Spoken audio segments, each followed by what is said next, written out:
Statistik mentereng Garuda lawan Libya bawa asa untuk Piala Asia 2023. Ya, meski kalah 1-2 atas Libya, namun timnas Indonesia menunjukkan statistik gila atas wakil Afrika tersebut.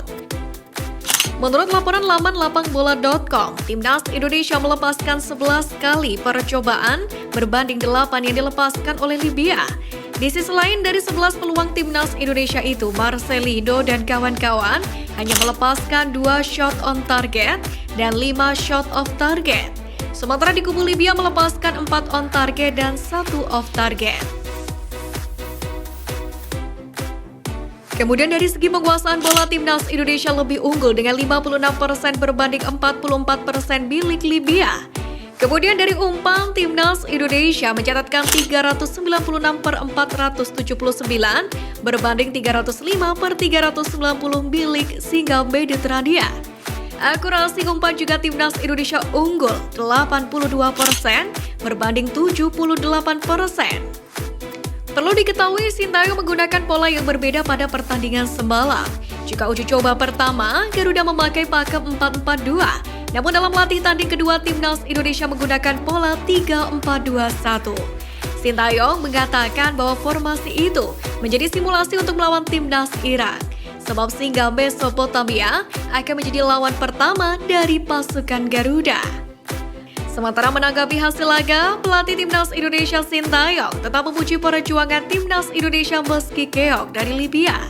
Arsitek asal Korea Selatan itu mengungkapkan bahwa timnas Indonesia memang minim latihan taktik.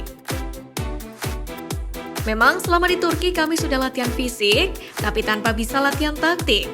Latihan taktik hanya dilakukan H-1 pertandingan saja, itu juga sebentar, ujar Sintayong. Indonesia masih memiliki satu laga uji coba lagi jelang Piala Asia 2023 bergulir, di mana tim Merah Putih masih akan melawan Iran pada Selasa 9 Januari mendatang. Sementara untuk Piala Asia 2023 sendiri akan bergulir pada 12 Januari hingga 10 Februari 2024. Timnas Indonesia tergabung di grup D bersama dengan Jepang, Irak, dan Vietnam. Dengan laga perdananya akan melawan Irak pada 15 Januari. Tentu tidak terlambat jika timnas Indonesia ingin mematangkan taktik untuk merengkuh hasil terbaik. Semangat Garuda pasti bisa!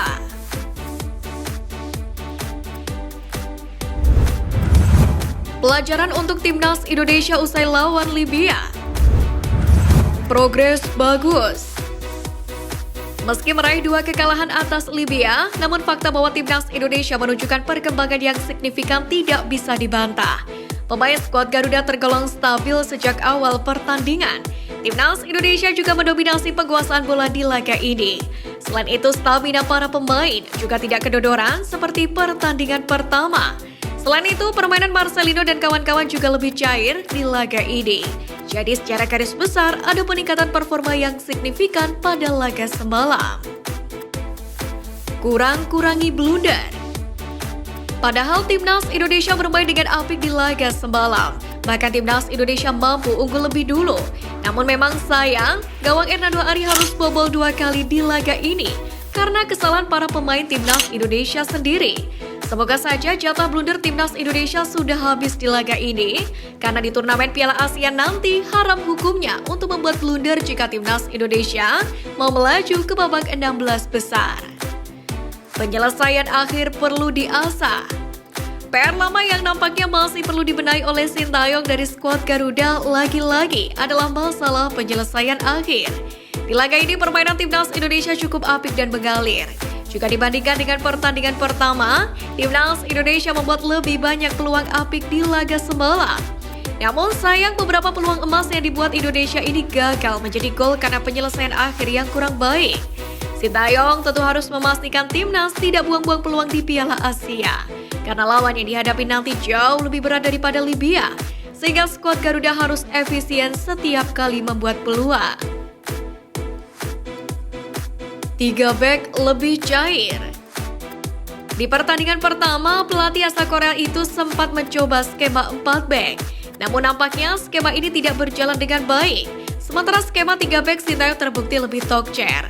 Permainan timnas Indonesia jadi lebih cair karena skema ini sudah biasa mereka gunakan sebelumnya.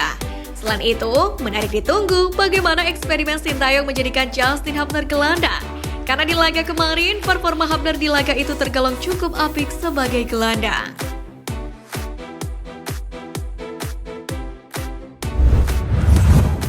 Standar tinggi fisik ala Sintayong, Asnawi merajai. Menjadi rahasia umum bahwa Sintayong sering menyiksa para pemain timnas Indonesia dengan latihan fisik intensitas tinggi. Sebab juru taktik asal Korea Selatan itu memiliki standar tinggi bagi para pemainnya. Dalam hal ini, diakui langsung oleh pelatih fisik timnas Indonesia Sofi Imam Faisal. Sekedar informasi, Sofi sendiri dikenal sebagai salah satu pelatih fisik terkemuka di tanah air. Pelatih yang berasal dari Situbondo ini sebelumnya pernah menjabat sebagai pelatih fisik di salah satu klub besar Malaysia, yakni Sabah FC selama periode 2019-2021. Usai periode tersebut, ia pindah ke Persis Solo dan akhirnya menjadi pelatih fisik timnas Indonesia, yakni sejak Agustus 2023. Dirinya pun menyampaikan standar tinggi yang harus dilewati oleh para pemain agar bisa menembus skuad timnas Indonesia. Meski tidak pernah diucapkan secara resmi, akan tetapi pada setiap pemusatan latihan, setiap pemain harus memenuhi 2 syarat berat. Pertama, setiap pemain harus kuat beraktivitas fisik selama 2 kali 45 menit, yang memiliki daya jelajah sejauh 11 hingga 13 km. Agar dapat memenuhi standar tersebut, setiap pemain minimal harus memiliki tingkat VO2 max sebesar 60. Sofi mengakui bahwa banyak pemain Indonesia yang sudah memiliki kapasitas di atas 60. Sementara itu, Sofi menyebutkan bahwa Asnawi Mangkualam adalah salah satu pemain timnas Indonesia yang mana saat ini memiliki tingkat VO2 max yang tinggi. Sintayong sendiri memang dengan tekun memantau kemajuan fisik para pemain setiap minggu melalui pemantauan rutin pada setiap pertandingan Liga 1. Sementara itu mengenai kekalahan kedua atas Libya, Sintayong mengatakan sejatinya ingin memenangkan setiap laga, termasuk kalah berlaga di luar Indonesia. Namun ia menilai timnas Indonesia masih kurang selama ini, sehingga timnas Indonesia pun kerap kesulitan untuk meraih kemenangan.